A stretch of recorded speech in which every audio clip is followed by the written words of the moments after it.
imitating the wrap-up on the Butcher Benton package. I'm Lieutenant Dick Chasen.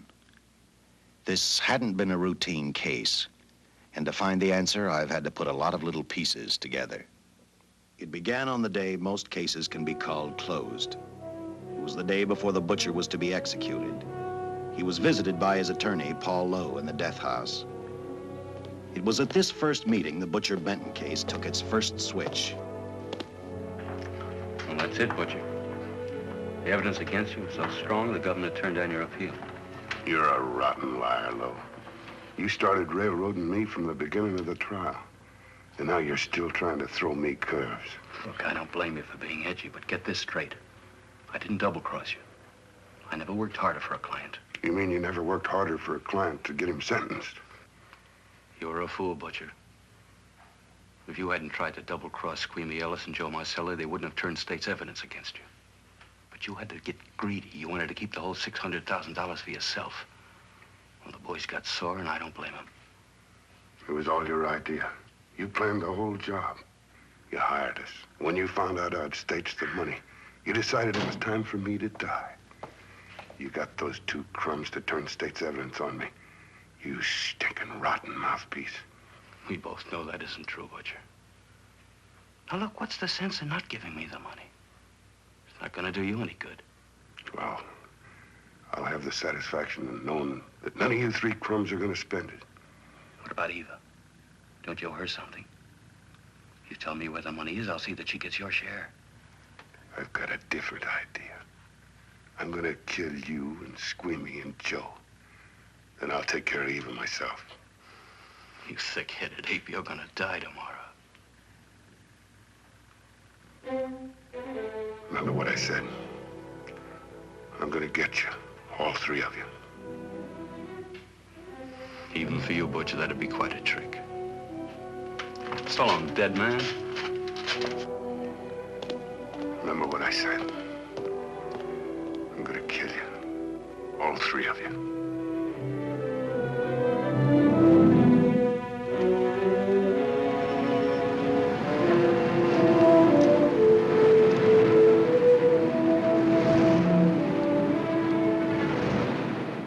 Back in Los Angeles, two men sat in a bar room listening to a newscaster tell his headline story. He played up big the butcher's threat to kill Paul Lowe, Squeamy Ellis, and Joe Marcelli for their having turned state's evidence against him. Squeamy Ellis didn't seem happy over the butcher's threat. Neither did Joe Marcelli. But they had figured, once a dead man, always a dead man. But this was one time everyone was in for a surprise, including the entire police department.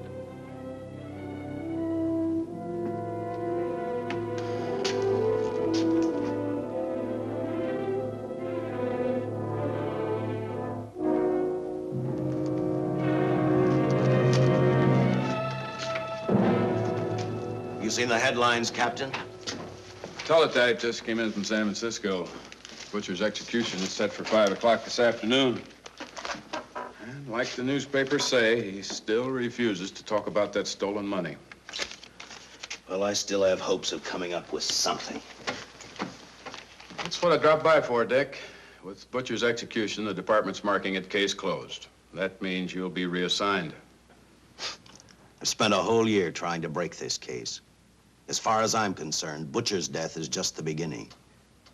Of course, I can't prove it, but I think that Paul Lowe was the top man. And even though I have to keep working on it while off duty, I'm going to get Lowe, Squeamy Ellis, and Joe Marcelli. Okay, Lieutenant. Officially, I've taken you off of the case. Unofficially, I wish you luck. Do me a favor. Keep me posted. Will do. Thanks, John. I headed for Eva Martin. She worked in a local burlesque house. I'm a cop, and my job is to ask questions and get answers. So I decided I might as well start again with her.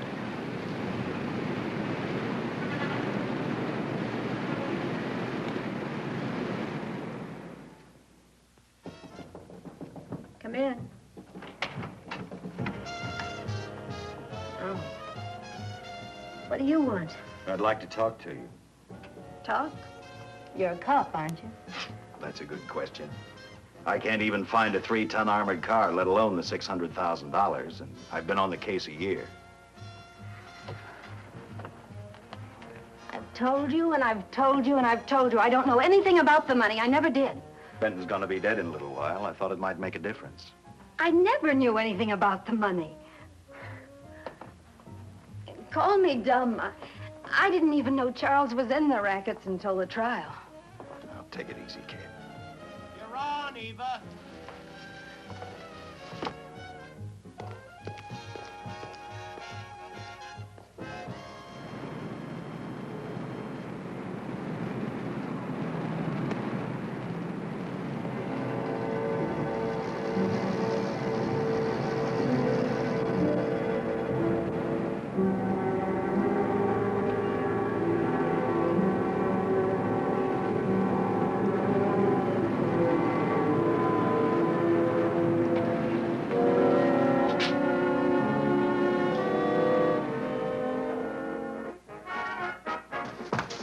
Honey, here's your wrap.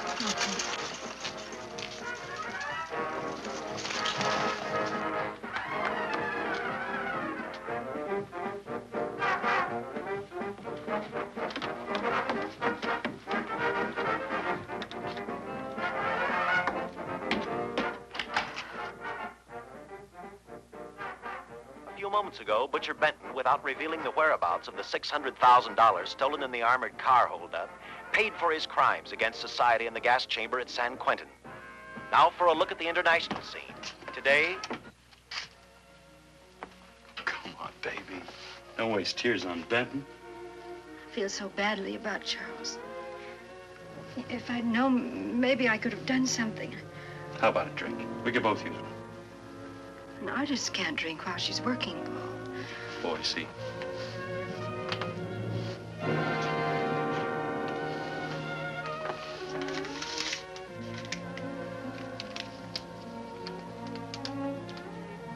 What's that? Well, now what's the matter? It's a message from Charles. He told me to open it if he died. Finale, Eva.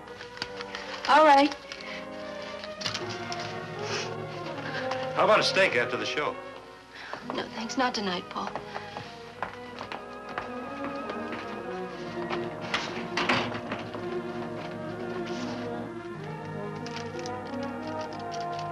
I didn't find out until much later, but Paul Lowe, in opening the letter the butcher had given Eva, found a map outlining a section of the city sewer system. And clearly identified was the spot where the butcher had hidden the stolen payroll. He replaced it with a $50 bill. I guess he figured $50 to gain $600,000 was not a bad day's work.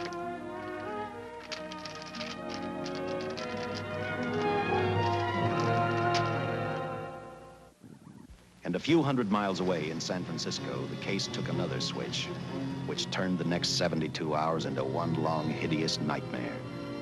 Dr. Bradshaw, a distinguished biochemist, was making preparations for a final experiment which he hoped would lead the way to a cure for cancer. He'd been successful with laboratory animals. The last step called for a human body. And Dr. Bradshaw's assistant quickly made a deal with a local mortuary and returned to the laboratory with the dead body of Butcher Benton.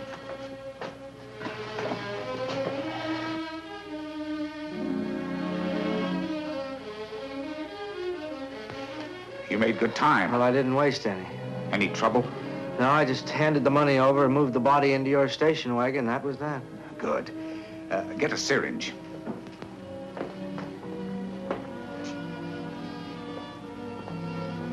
He's in good shape. Well, I hope so. We'll get other blood samples later. We'll run this one through fast. Right. Now wheel him into the machine and then raise him. Right.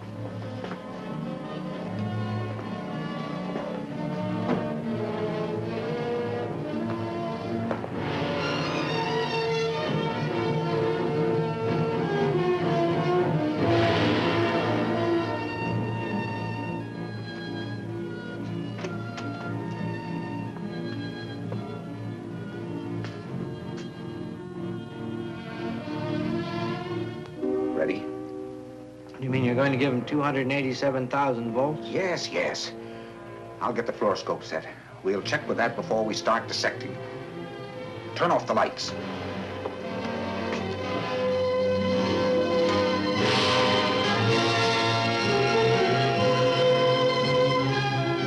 There you are, old boy. If you respond properly and my theory is sound, you'll be more famous dead than alive. Throw the switch.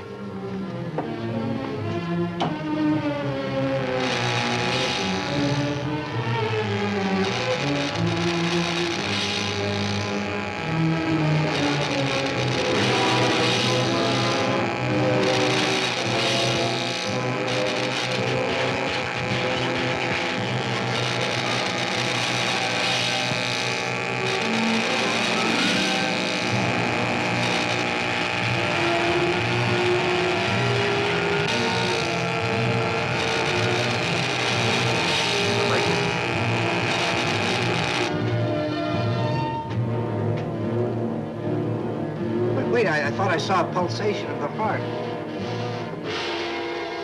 You're right. Dr. Bradshaw is beginning to breathe. You've brought this man back to life. No. The heart muscle has simply responded to a terrific electrical shock, that's all. Yes, but it does prove that the cells still function. Dr. Bradshaw, he is alive. A shock reaction, it can't last. His cells are multiplying now, if your theory is right. If we could keep that reaction going longer. But it's worth a try. Get the body out.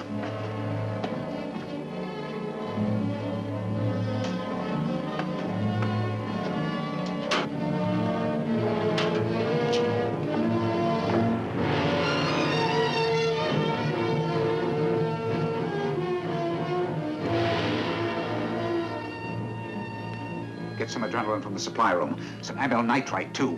Hurry, hurry.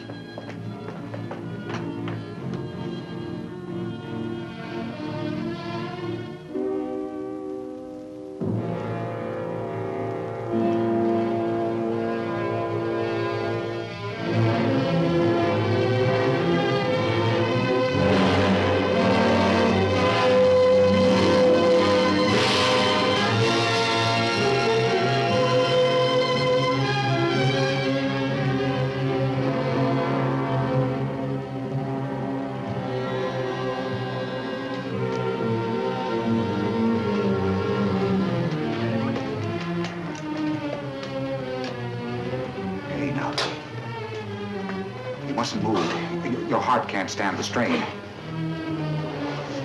Now, you must lie still. Please, please. Easy now. Easy. Easy. You must lie. Easy, please.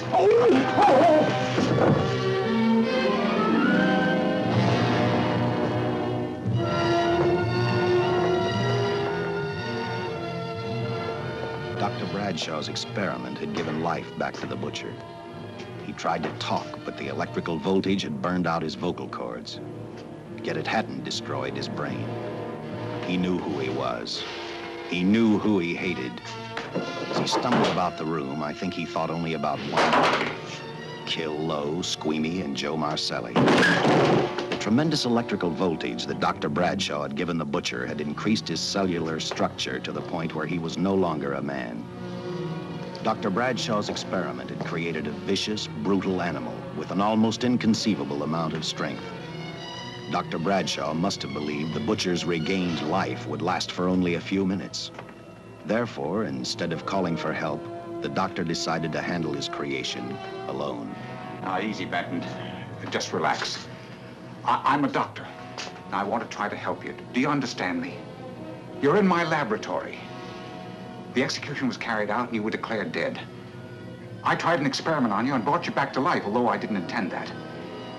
Now, you've had a great shock. Now come and sit down. Now, be quiet. Now, come and sit down. Take it easy. That's the boy.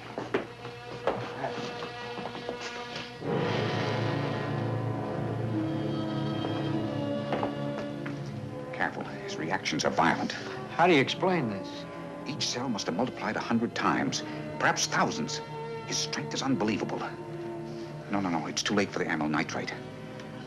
I want to get some blood samples, make some tests on him, find out what's happened. Get me a syringe.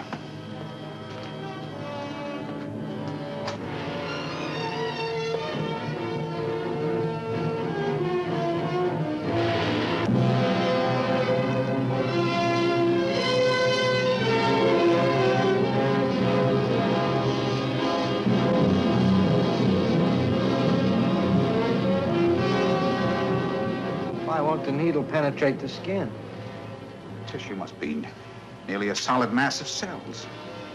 How are we going to get the blood sample? Surgically, perhaps.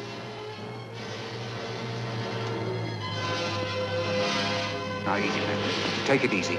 You can't leave here now. I'm responsible for your being alive.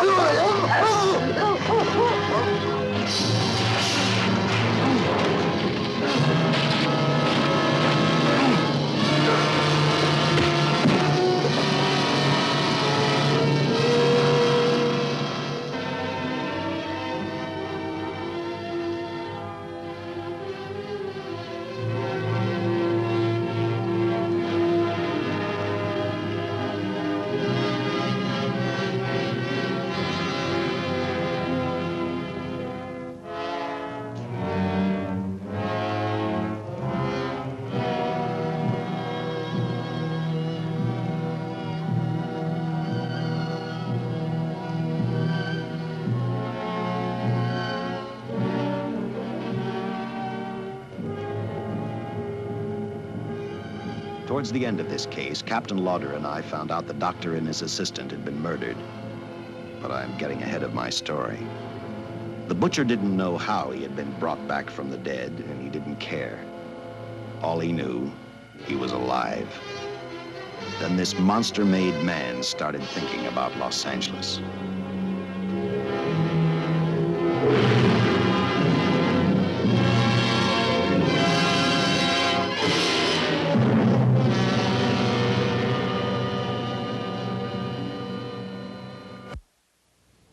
On that very night back in Los Angeles, I decided to stop playing detective for a little while. I went to the burlesque house to ask Eva to have dinner with me. After all, the butcher was dead, and if I got lucky, sooner or later, I figured Paul Lowe would lead me to the stolen payroll. In a way, that possibility made me even feel better.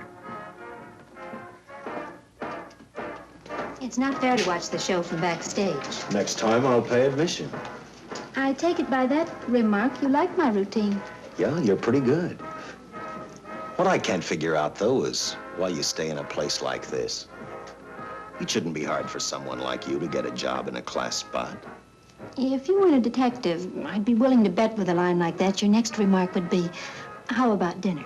Well, not exactly dinner, but a hamburger might be a good idea.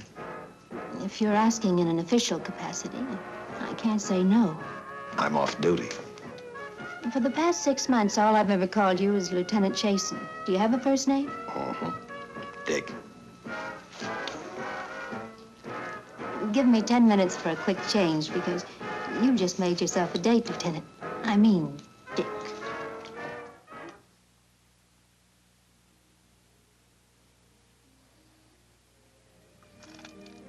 You know something, Dick? I haven't had hamburger in the front seat of an automobile with a guy in a lot of years. Well, from now on, we'll do it more often. It's funny. I always figured a policeman wasn't really a human being. I mean, unless he was arresting someone or trying to solve a case, he was unhappy. Shows you how wrong you are. In fact, everyone on the force gets fed up occasionally with the job they do. Maybe we're more human than anyone else. We see so much trouble, we get to hate the word. But as long as the world's filled with people, there'll have to be men who enforce the laws. What made you join the department? Now who's making with the questions? No, honest, I'd like to know. Well, it's really a very short story. When I got out of the Air Corps, I knocked around for a while. Well, I went to work for an oil company. One day, I went back to college on the GI Bill. just before graduation, I noticed all about the police department exams. Seemed a pretty good thing to do with your life, so I took the exams, passed, then went on from there. If I ask one more question, will you give me a straight answer? Try me. Am I still part of the Charles Benton investigation? I mean, right now. I don't think so. As far as the department's concerned, when Benton was executed, the case was marked closed. But inside of me, that's not good enough. I don't follow you. Well, the $600,000 is still missing. And a fast-talking underworld lawyer like Paul Lowe is walking around a free man. Someday, no matter how long it takes, I'll get him and the money.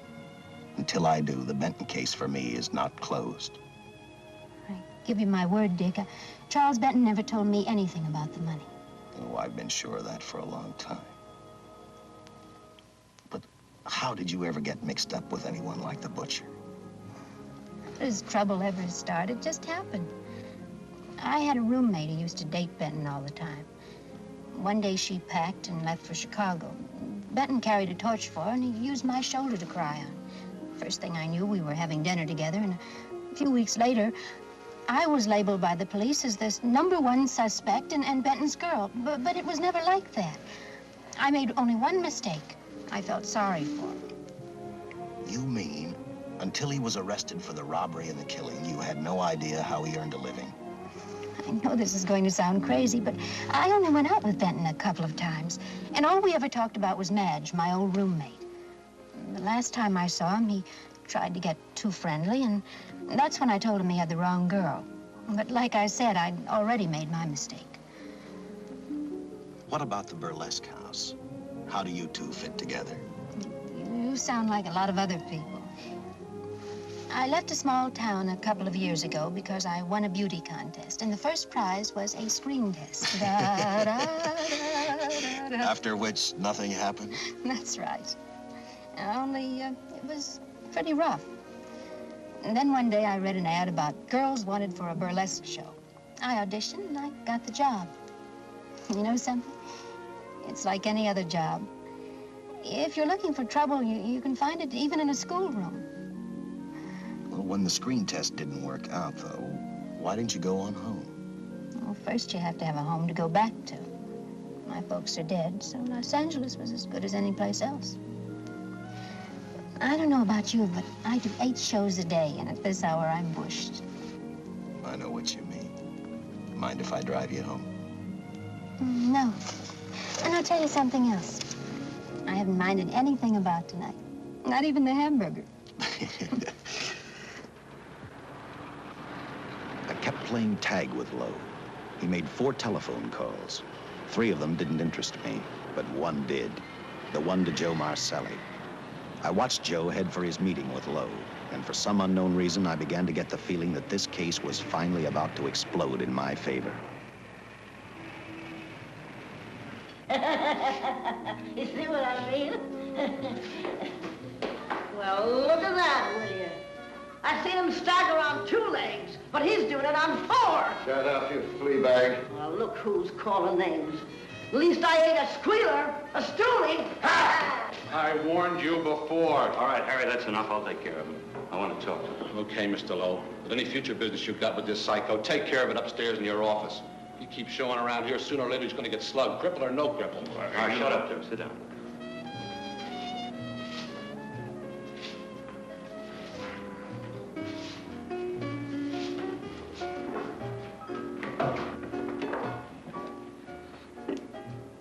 I need a shot, bad. You'll get one after I've talked to you. You sober enough to understand? Yeah, I run out of dough. No wonder. Look at you. You used to be the best torch man in town. Now I don't think you could crack a safe if you knew the combination. No jobs. Nobody wants me since I turned stakes on Benton. That's your doing. You taught me. All right, quit crying. I got a job for you. If you can stay off that stuff long enough. You know I can if I've got a job. How much? What is it? There's $2 grand in it for you. Where? Right near where he pulled the job. Interested? $2 grand ain't much out of 600,000. There'll be other expenses. Besides, that money's plenty of. Now, you want it or do I get another boy? I'll do it. How soon do you want me to go to work? Set it up for tomorrow night. Call me before noon. I'm going to the races. 1. And that's all. The job's over.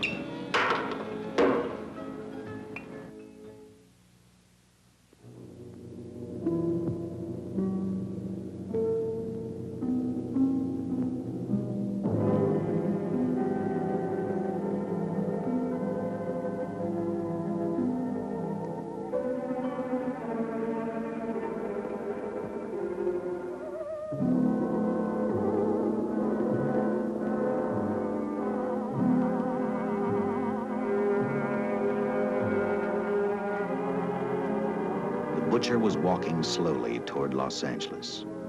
He'd traveled through wooded hills to prevent being seen by anyone. Finally, he came to a quiet road. He stopped to get his bearings. And then he saw her. He saw something else. An automobile. For the butcher, that rang a bell. With a car, he knew by the next afternoon he'd be in Los Angeles in plenty of time to catch up with the 3 men who had double-crossed him.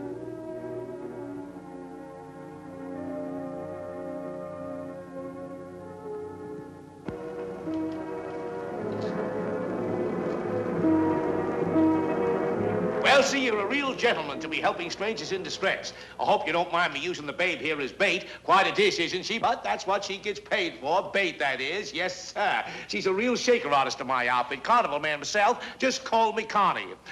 Yeah. Well, friend, we're in a little bit of difficulty here. Got a flat tire, brand new car, no tools in the back. Why, some of these dealers make my carnival grifters look like babes in the woods.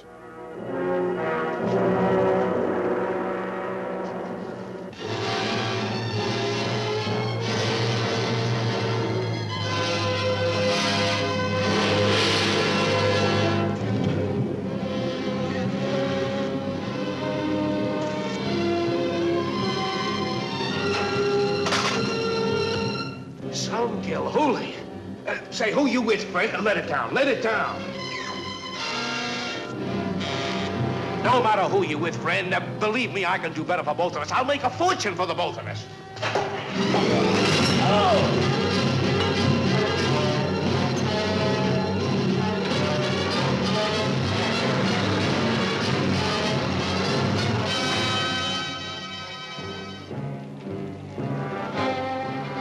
An hour later, the San Francisco Police Department sent out an APB.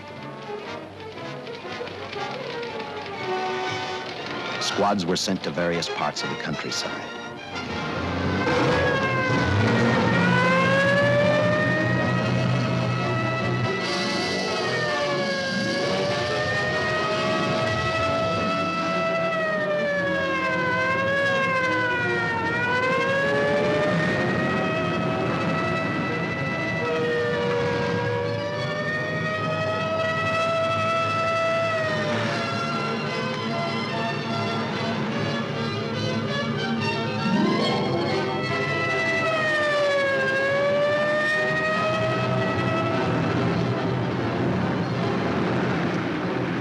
Roadblocks were thrown up to catch the cold-blooded killer the hysterical girl had described. Each squad kept reporting back to Central Headquarters, and each of their stories was the same. So far, none of them had spotted the car the killer was driving. Orders were given to shoot to kill, because from the girls' further accounts, they realized they were dealing with a maniac.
I trust that this information will answer all of your questions. If I can be of any further service, let me know.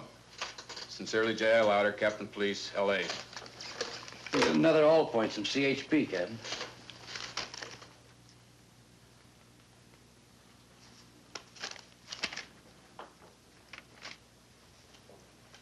These reports sound like they come from a bunch of loonies. You sure do. There it is. Sergeant. Yeah. I want Lieutenant Chasen to look these over as soon as he comes in. All right, Captain. The next morning, I read the stories of the brutal murder of the 2 police officers. I also read the witness's statement about the bullets having no effect upon the killer. I felt sorry for the witness, and I thought about how easily a person's mind can become confused when suddenly they receive a brutal shock. I didn't believe a man existed who could not be stopped by a slug from a .45.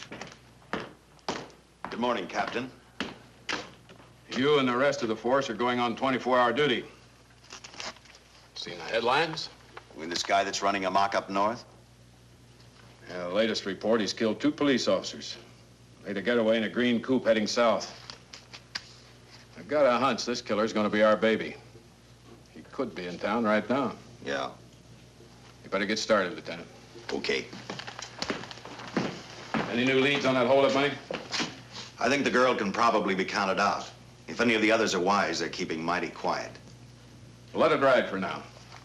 The whole force is gonna be on the spot until we catch this killer. Newspapers will have a field day.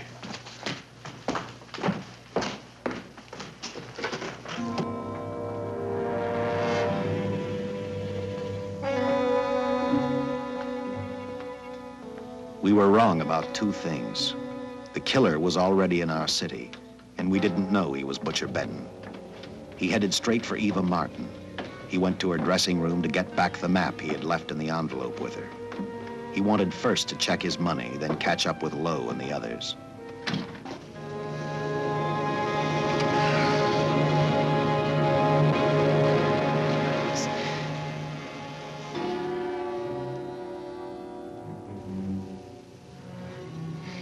Can't be. But you do look like him. Only different somehow.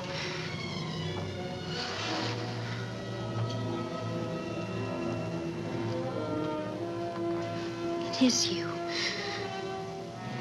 Why didn't somebody tell me? What's happened, Charles? Those look like bullet holes. Are they?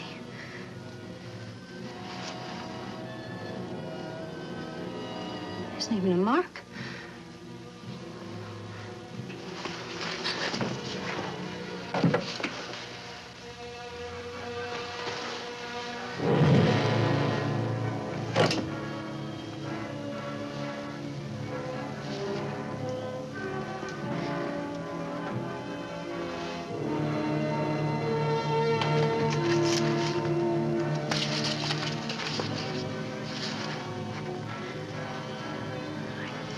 I opened it like you told me, and I found the $50. I didn't know why you left him. Paul didn't know why he was here.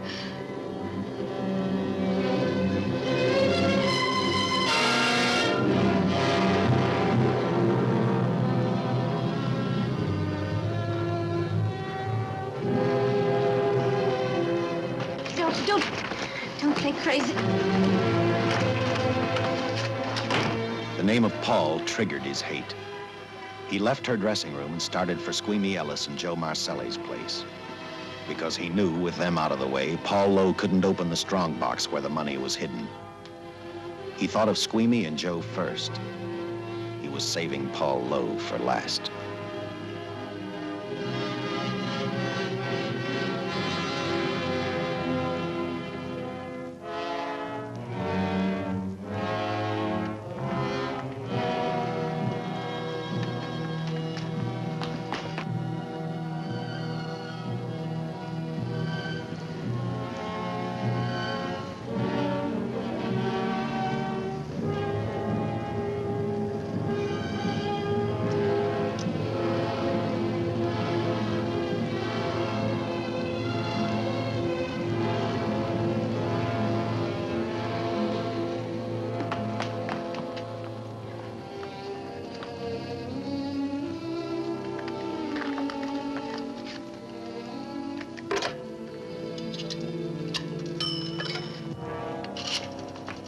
Hey, Eva, can I borrow your eyebrow pencil?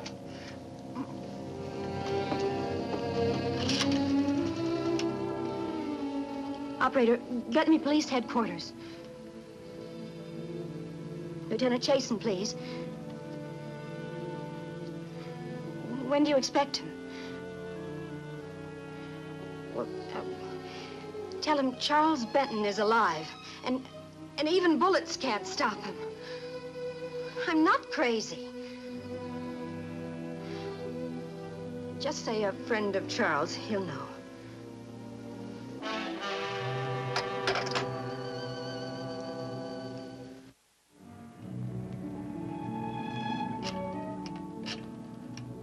After leaving a message for me, Eva telephoned Squeamy Ellis. She tried to tell him the butcher was alive and on his way over to kill him. Squeamy didn't believe her, and in a way you couldn't blame him. Who in their right mind would believe a man had returned from the dead? What Squeamy actually believed was that the butcher, before his execution, had hired a killer to carry out his threat.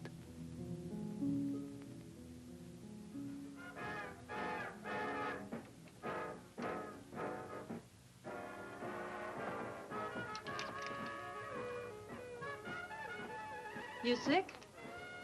What? You don't look so good to me. 10 minutes, Eva. All right. Say, Eva, I could take over the matinee trick for you. What? It's easy. Look, Eva, I can do it. Scabba-doo-doo-doo-doo. Oh, Francine, I just thought of something. Yeah? Eva agreed to let Francine do the show. She hoped she'd be able to interrupt the butcher before he arrived at Squeamy's hotel. Or, failing that, at least be able to warn him to stay out of sight. You wanted me, Captain? Yeah, I just had a rundown on those fingerprints of the stolen car up north. We got nothing on the driver who was killed or the woman with him. Take a good look at these. There's something funny about these. Yeah. The boys in the lab can't figure it out either. Those are the killers. They were found on the steering wheel. Looked like they'd been stamped in with a steel die. They sure do. These are Butcher Benton's. What? Well, they look the same to me. How do the lab boys explain that? They don't. Their best guess is a twin brother. An identical twin could have the same pattern of whorls with only slight variations. Ever hear of the butcher having a twin brother? No. Even if he did, it wouldn't explain these freak prints. You didn't pick up your message, Lieutenant. Some wacky dame calls you. And she says Charles Benton is alive, and bullets won't stop him. If we buy the twin theory... Who was she? Where'd she see him? Well, she wouldn't leave her name. Sounded kind of hysterical to me. Said she was a friend of the butcher's. Eva Martin. Get over at the Follies and see what that girl knows. Yeah. Some guys have all the luck. I never drew an assignment to the Follies.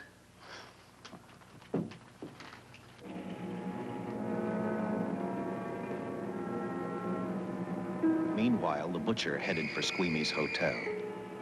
He didn't seem to be in any particular hurry. Actually, he seemed like any normal person, on his way to work or on his way home.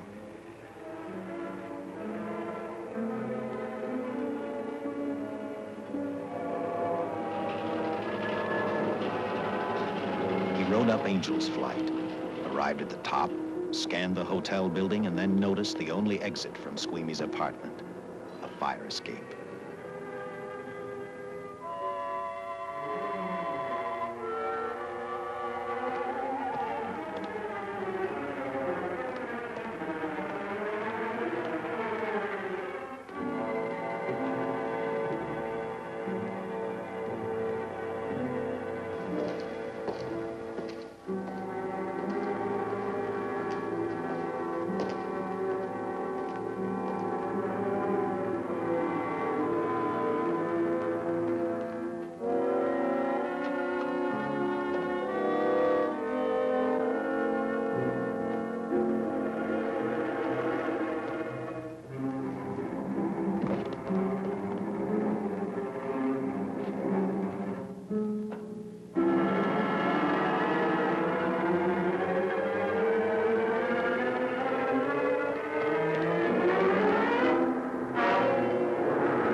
Butcher was figuring his next step. And as he looked at the dead cop, he thought about Paul Lowe, the next man on his list. Seen Joe Marcelli? Not since last night when I told him I didn't want him around here no more. Give me a shot.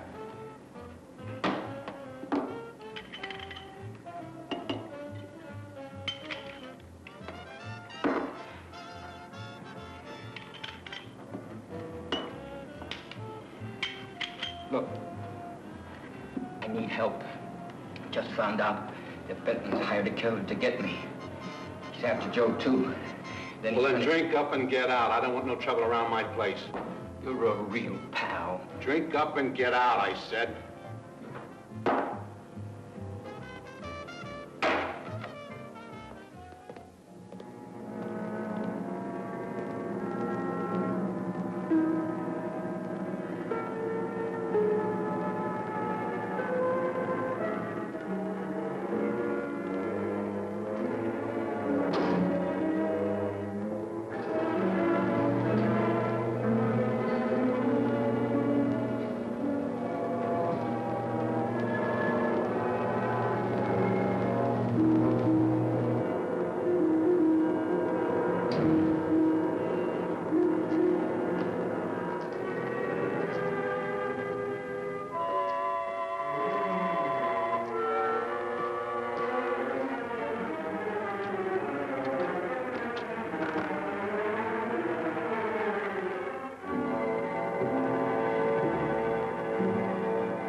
Operator, get me the police!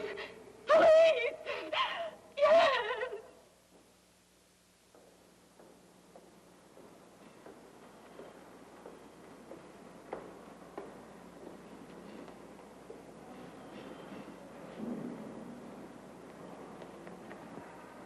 What's happened?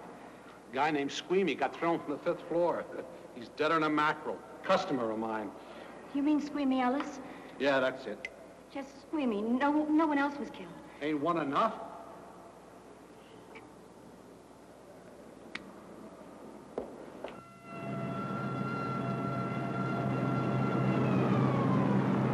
I tell you, the bullets never even phased him. He must have been wearing a bulletproof vest. God help us when the papers get a hold of this.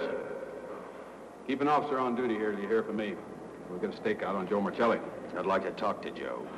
Lauder, I'm going to call San Quentin. Suppose Benton is alive. Every available man's been put on the case now. Yes, sir. All right. All right. Anything new? Report on Dr. Bradshaw, owner of the station wagon. The San Francisco police located his laboratory in the basement of an electrical power receiving station. Bradshaw, what's he know? He's dead. And another man, too, his assistant. The lab is a shambles. But now we're getting some action from San Francisco. Benton's body never arrived at the mortuary where it was supposed to go. An attendant there finally broke down, admitted he picked up some quick cash by handing the body over to a man he was unable to identify. The man was driving a station wagon. Blast it, man. The chief's on my neck, and the commissioners are on his, and the mayor's on theirs. Now, am I supposed to tell them that our killer is a dead man? They found a notebook in Bradshaw's lab. It ties his experiments in with a Professor Dwiggins at Caltech. I hope to hear from Dwiggins soon. Captain, report from the valley on a hysterical woman. Reports the presence of the killer. There's the location. Let's go.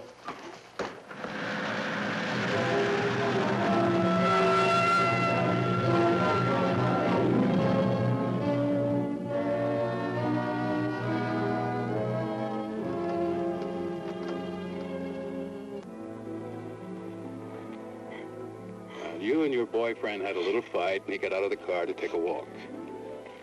You noticed that he walked down toward the sump area in the direction where you'd seen those lights a short while before. What happened then, miss? Please try to tell us. Well, I just sat there a few minutes, I guess. I was pretty mad. Then there was a loud crash, like heavy metal, sort of, from down here. I got out of the car to get a better look. I heard Jimmy cry out something. I couldn't make out the words. Then down here, in a patch of light, was Jimmy. And coming toward him was this man. Big man. Lifted Jimmy up over his head like he didn't weigh a thing. Jimmy screamed. Just once, before he broke Jimmy's back. I heard it snap, not far away. Then I started running till I found this house. They let me use the phone. Thank you, mate. We'll see that you get home all right now. O'Malley, see that the young lady gets home all right. Paul Lowe, while driving to his office, heard a radio commentator report the murder of Joe Marcelli. And what shocked him most was when the broadcast identified the killer as possibly being the butcher. Lowe headed straight for Eva Martin at the Burlesque Theater. Oh, you gave me a start, Mr. Lowe. What are you doing here? Where's Eva? Oh, I'm taking her place. I'm going to wear her costumes. What's it to you? I asked you, where's Eva? Hey, don't get physical. Well, watch your tone of voice, Buster. I told you. Little Eva isn't here. I could see that for myself. Where is she? She's at police headquarters. That's where she is. Yes, sir. No, sir. Captain Lauder's still with the mayor. The killer dropped out of sight. He was last seen in the Hollywood area. Yes, sir. We know he's dangerous. Every angle's being covered. Yes, sir. I'll tell him.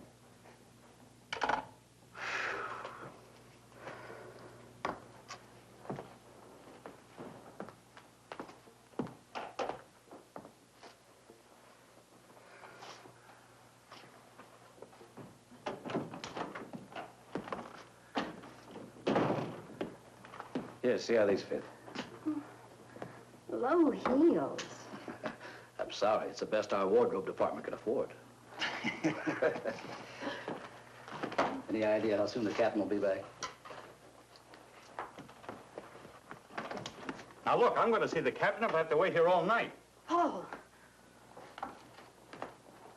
Paul, Charles killed Squeamy and Joe. Joe, too? Benton? He's alive. I saw him, but nobody will believe me. I'm checking it. My guess is whoever killed them is on the trail of the money, Lowe. Now, maybe you better start talking if you know anything about it. I don't know anything. Did the butcher have a brother? No, no brother. It was Charles. I saw the tattoo on his arm. Look, I demand police protection. Where's the money, Lowe? You heard me. I demand protection. I know my rights. We put stakeouts on your office and home.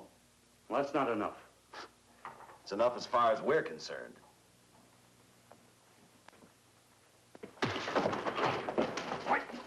Now you gonna book me, Sergeant? Then throw away the key.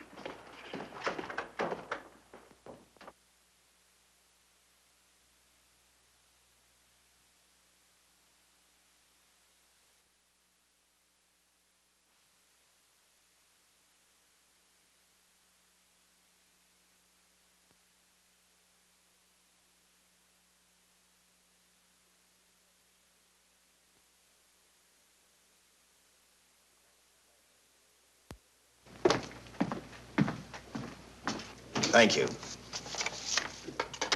Come up with anything yet, Dick? Oh, we've checked every hotel, motel, and rooming house in town. We've run a cross-check on every hangout Butcher ever used. Net results, blank. This is incredible.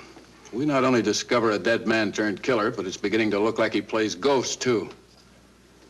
He's somewhere in this city, and if we have to take it apart brick by brick, we've got to get him. I may be way off, but I think Paul Lowe could tell us a lot. Maybe, but it's a cinch he's not going to. Well, suppose he had no alternative. You better grab some coffee. Your mind's beginning to play tricks on you. No, now, wait a minute. When Lowe came to us for police protection, it was because he was scared stiff the Butcher would add him to the list of Squeamy Ellis and Joe Marcelli. Go on. It figures, too. When he slugged the sergeant, he knew we'd book him right away. Oh, this Lowe's a pretty cute character. But we can play the same game. You mean we'll threaten to release him? Well, not exactly.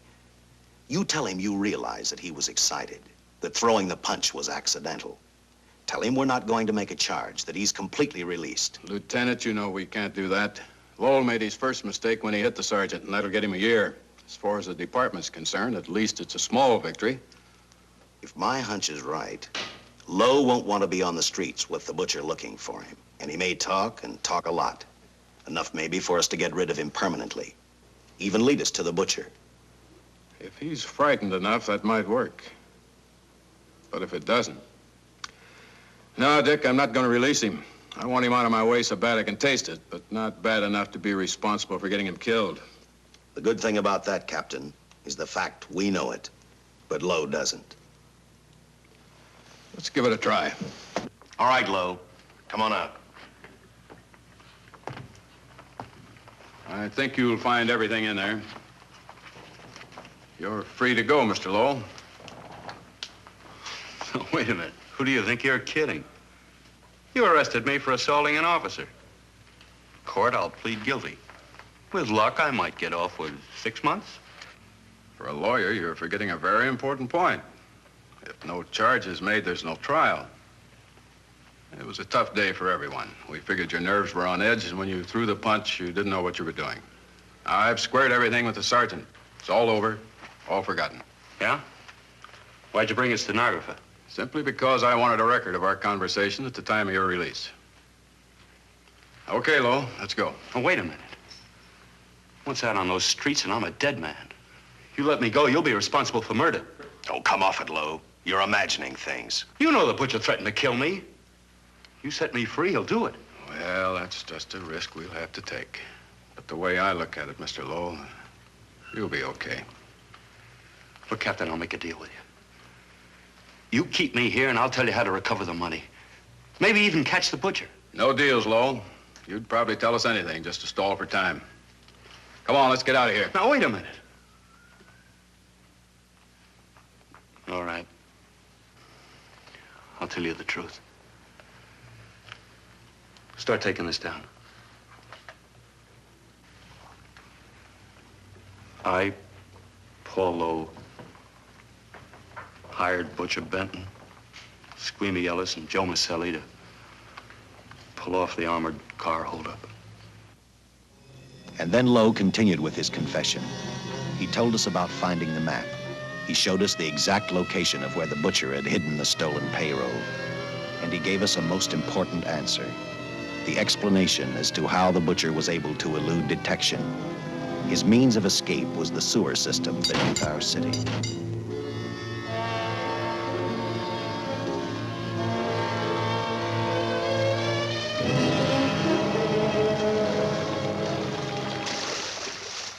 The department went to work fast.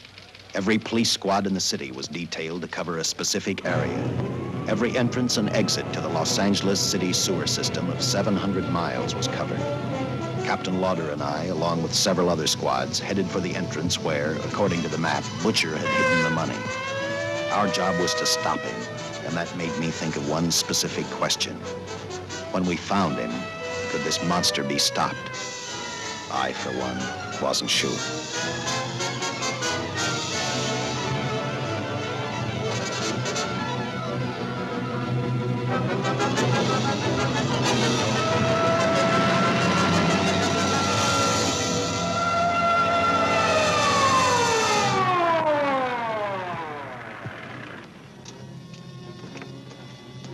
Everything all set, Lieutenant?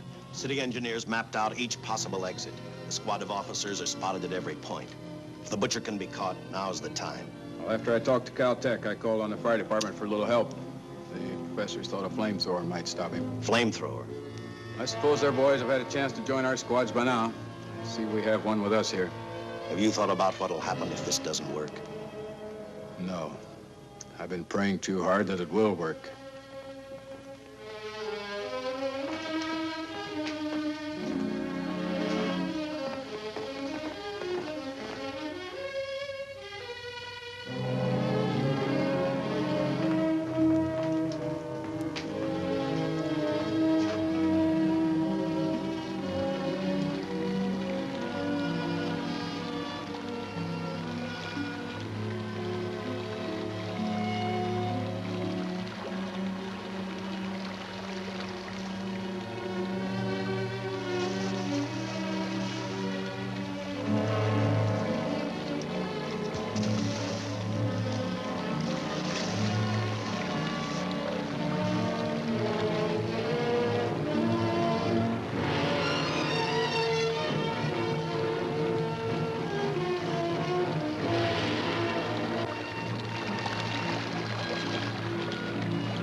This is where we split up.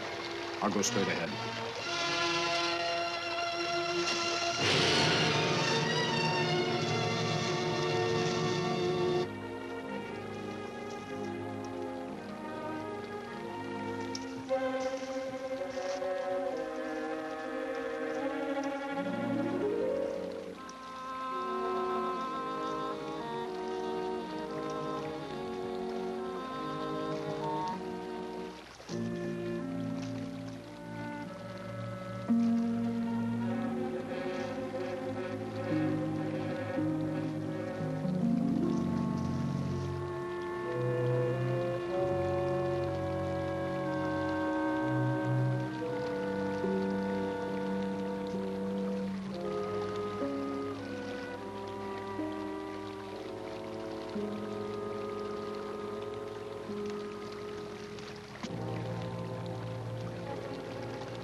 If this map's right, we're off our course. We'll have to backtrack.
Let him have it.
And the tremendous shock of electricity that brought the butcher back to life destroyed him.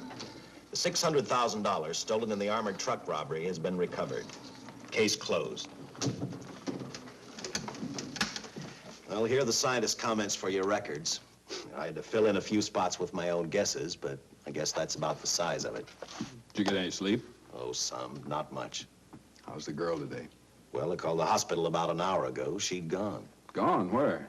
Well, she told him she was a working girl and that she'd been away from the job too long already. Quite a girl. Yeah. Say, how about that time off I've got coming? 48 hours, beginning right now. Get some rest, Dick.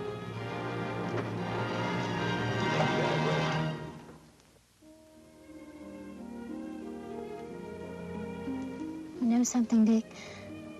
The past 72 hours seem like a bad dream.